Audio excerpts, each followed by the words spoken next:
इस वीडियो में हम जावास्क्रिप्ट में कंडीशनल स्टेटमेंट्स के बारे में बात करेंगे। पिछली वीडियो में हमने जावास्क्रिप्ट फंक्शंस के बारे में बात की थी, तो जिसने वो नहीं देखा है जाके देख के आओ। बाकी जो लोग बिल्कुल नए हैं, प्लेलिस्ट का लिंक डिस्क्रिप्शन बॉक्स में है, आराम से एक एक करके देखते चले आओ।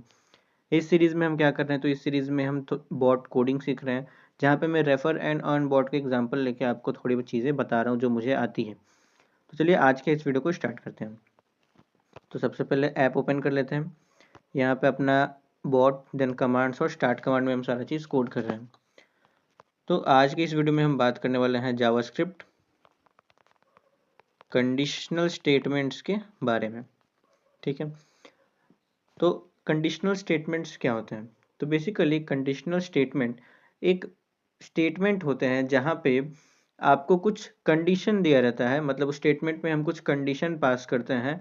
अब हमारे पास जावास्क्रिप्ट में कंडीशन की या फिर कभी भी कंडीशन की हमेशा दो ही वैल्यू होती है, या तो वो कंडीशन सही होगी या तो वो कंडीशन गलत होगी। मतलब या तो उस कंडीशन की वैल्यू ट्रू आएगी और या तो उस कंडीशन की वैल्यू फॉल्स आएगी। बस इसी पे हमारा जावास्क्रिप्ट में कंडीशनल स्टेटमेंट काम करता है। सबसे पहले हम लोग समझते हैं कंडीशनल स्टेटमेंट, उसके बाद हम उसको इफ एल्स के साथ पढ़ेंगे। मतलब कंडीशनल स्टेटमेंट में बहुत सारी चीज़ें आती है, जैसे इफ एल्स आता है, वाइल आता है। तो हम इस वीडियो में इफ एल्स के बारे में ही सिर्फ बात करेंगे, क्योंकि ज़्यादातर हम इफ एल्स का इस्तेमाल करने वाले हैं इस पूरे सीरीज़ में। ठीक है, तो समझो पहले कंडीशनल स्टेटमेंट्स क्या होता है।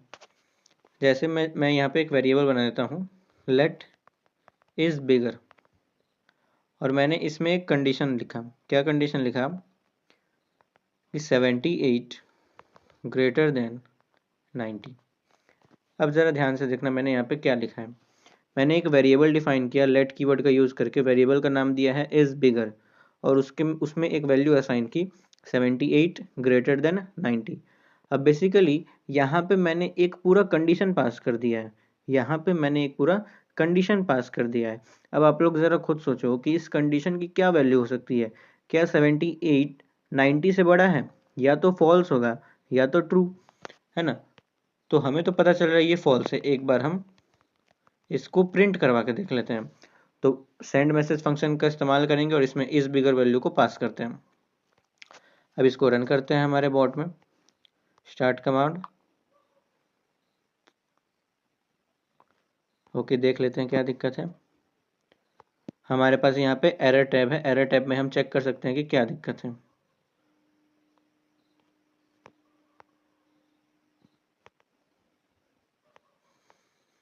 जब भी आपको दिक्कत आए तो यहाँ पे आप एरर टैब में आके देख सकते हैं कि अगर कोई एरर आया है कि नहीं। हो सकता है यहाँ पे कोई टेक्स्ट पास नहीं है, तो हम यहाँ पे एक अलग से टेक्स्ट पास कर देते हैं। जैसे मैं यहाँ पे लिख देता हूँ वैल्यू और इसके बाद यहाँ पे ये पास कर देते हैं।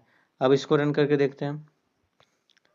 यहाँ पे स्टार्ट किए एंड डन। देखो हमारा वैल्यू क्या आ रहा है, फॉल्स आ रहा है। तो इस तरह से हमारा कंडीशन काम करता है। यहाँ पे कंडीशन मैंने दिया था कि 78 बड़ा है 90 से। तो यहाँ पे दो ही चीज़ हो सकती है, या तो ट्रू हो सकता है या तो फॉल्स हो सकता है। तो यहाँ पे 78 90 से हमेशा छोटा होगा, इसलिए ये कंडीशन क्या है, फॉल्स है। ठीक, अगर मैं इसका अपोजिट कर दूँ, 78 इज़ ग्रेटर देन 90, तो यहाँ पे हमें पता चल रहा है कि हाँ 78 90 से, सॉरी 78 स्मॉलर देन 90। तो हाँ हमें यहाँ पे ये पता चल रहा है कि 78 90 से छोटा है। तो यहाँ पे इसकी वैल्यू क्या आनी चाहिए, ट्रू आनी चाहिए। तो अगर इसको स्टार्ट करते हैं, अब देखते हैं वैल्यू हमारी ट्रू आ गई। तो अगर आपको याद हो, जावास्क्रिप्ट डेटा टाइप्स में मैंने बताया था, हम बूलियन के बारे में पढ़े थे जावास्क्रिप्ट डेटा टाइप में। अगर आपको याद हो तो जावास्क्रिप्ट डेटा टाइप में हम बूलियन डेटा टाइप के बारे में पढ़े थे, जहाँ पे हमने देखा था ट्रू और फॉल्स, है ना। जहाँ पे हमने ट्रू और फॉल्स देखा था, और ये भी बताया था मैंने कि इसका इस्तेमाल हम कंडीशनल स्टेटमेंट में करते हैं, जो कि आज आ गया कंडीशनल स्टेटमेंट में, है ना। तो कंडीशनल स्टेटमेंट बस हमारे इसी ट्रू और फॉल्स के ऊपर रन करता है। अब यहाँ पे जब आप इफ एल्स स्टेटमेंट का यूज़ करोगे तो ये कंडीशन कुछ भी हो सकता है, कुछ भी हो सकता है कंडीशन, है ना।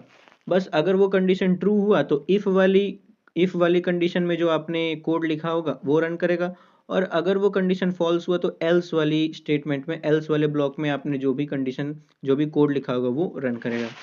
तो सबसे पहले एक देख लेते हैं, इफ एल्स का सिंटेक्स देख लेते हैं। तो इफ एल्स का सिंटेक्स क्या होता है, तो सबसे पहले इफ कीवर्ड का हम इस्तेमाल करते हैं, फिर ब्रैकेट ओपन, और इस ब्रैकेट के अंदर हमारा कंडीशन रहता है, पहला कंडीशन। ठीक है, फिर उसके बाद ब्रैकेट क्लोज और फिर कर्ली ब्रैकेट से हम ब्लॉक ओपन करते हैं। अब यहाँ पे अगर ये कंडीशन 1 ट्रू हुआ, अगर कंडीशन 1 ट्रू हुआ तो यहाँ का कोड रन करेगा, वरना फिर आगे हम कीवर्ड का एक इस्तेमाल करते हैं एल्स, फिर ब्लॉक ओपन करते हैं एंड यहाँ पे अगर कंडीशन हमारा फॉल्स हुआ तो इस ब्लॉक का कोड रन होगा। फिर से देख लो, इफ एल्स स्टेटमेंट का इस्तेमाल करने का सिंटैक्स होता है सबसे पहले इफ, फिर पैरेंथेसिस के अंदर हमारा कंडीशन और फिर इफ वाला ब्लॉक हम ओपन करते हैं कर्ली ब्रेसेस से। अब अगर जो हमने कंडीशन दिया है इफ स्टेटमेंट में अगर वो ट्रू हुआ, मतलब उसकी वैल्यू ट्रू आती है, तो यहाँ पे जो ट्रू वाली कंडीशन के अंदर जो ब्लॉक है, मतलब जो इफ वाली कंडीशन के अंदर जो ब्लॉक है उसमें का कोड रन होता है। अगर वो कंडीशन फॉल्स हुई तो एल्स ब्लॉक का कोड यहाँ पे रन होगा। एग्जाम्पल के साथ देख लेते हैं, जैसे मैं यहाँ पे कंडीशन दे देता हूँ, वही सेम चीज़ एक बार करके देखते हैं, 89 ग्रेटर देन, या फिर एक मैं अच्छा एग्जांपल ले लेता हूँ मार्क्स को लेके। मैं यहाँ पे एक वेरिएबल बना देता हूँ लेट मार्क्स और यहाँ पे कोई एक नॉर्मल मार्क्स दे देता हूँ जैसे 347, ठीक है। अब मैं यहाँ पे कंडीशन लगाता हूँ इफ मार्क्स ग्रेटर देन 300, तो यहाँ पे हम प्रिंट करेंगे bot dot send message student passed, और एल्स वाले कंडीशन में हम लिखेंगे बॉट डॉट सेंड मैसेज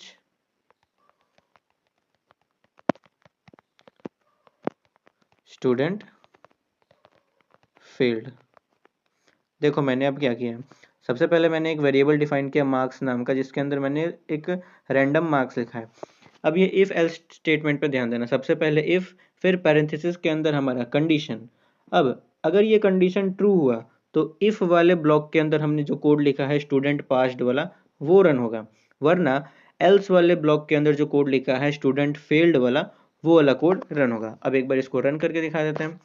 हमने यहाँ पे स्टार्ट किया और हमारा वैल्यू आ गया स्टूडेंट पास्ड, मतलब जो इफ वाला हमारा ब्लॉक था उसका कोड हमारा रन हुआ है, एल्स वाले ब्लॉक का कोड रन नहीं हुआ है। याद रहे, अगर इफ वाले ब्लॉक का कोड रन होगा तो एल्स वाला कोड रन नहीं होगा, अगर इफ वाला कोड रन नहीं हुआ तब जाके एल्स वाला कोड हमारा रन होता है। तो यहाँ पे मैंने कंडीशन पास किया था कि अगर मार्क्स 300 से ग्रेटर है, मतलब 300 से ज़्यादा है, तो हमारा इफ वाला कंडीशन में जो हमने इफ वाले ब्लॉक में जो हमने कोड लिखा था वो रन होगा, वरना हमारा एल्स वाला कोड रन होता। तो अगर मैं यहाँ पे इसको ऑपोजिट कर दूं कि इफ, या फिर इसको यहीं पे रहने देता हूँ। अब मैं अगर इस मार्क्स चेंज कर दूं, मार्क्स 300 से कम कर देता हूँ, जैसे 200 कर देता हूँ, तो अब आप लोग ज़रा देखो हमारा कंडीशन क्या है कि मार्क्स 300 से बड़ा होना चाहिए, तब जाके इफ ब्लॉक का कोड रन करेगा, वरना एल्स ब्लॉक का कोड रन करेगा। तो यहाँ पे 300 से कम है तो हमारा एल्स ब्लॉक का कोड रन होना चाहिए। तो इसको स्टार्ट करके देख लेते हैं, स्टूडेंट फेल्ड आ गया, तो हमारे जो एल्स ब्लॉक का कोड था वो यहाँ पे रन हो चुका है, क्योंकि हमारा जो मार्क्स वाला ये जो कंडीशन था कि मार्क्स ग्रेटर देन 300, इसकी वैल्यू रिटर्न हुई है फॉल्स, क्योंकि मार्क्स यहाँ पे 200 है और मार्क्स 300 से ज़्यादा नहीं है, इसलिए हमारा एल्स ब्लॉक का कंडीशन यहाँ पे जो कोड था वो रन हो गया। अब इफ एल्स स्टेटमेंट के अंदर आप नेस्टेड इफ एल्स का भी यूज़ कर सकते हो, तो उतना डिटेल जब हमें ज़रूरत पड़ेगी तो हम जाएंगे। बेसिक सिंटेक्स यही होता है हमारा इफ एल्स स्टेटमेंट का। बाकी आप लोग कमेंट करके बता सकते हो अगर मुझसे कोई चीज़ छूट गया है तो, या फिर अगर मैंने कोई चीज़ गलत बताई है तो बिल्कुल बेझिझक आप कमेंट करके बता सकते हो। तो मिलते हैं किसी फिर अगले वीडियो में, बाय।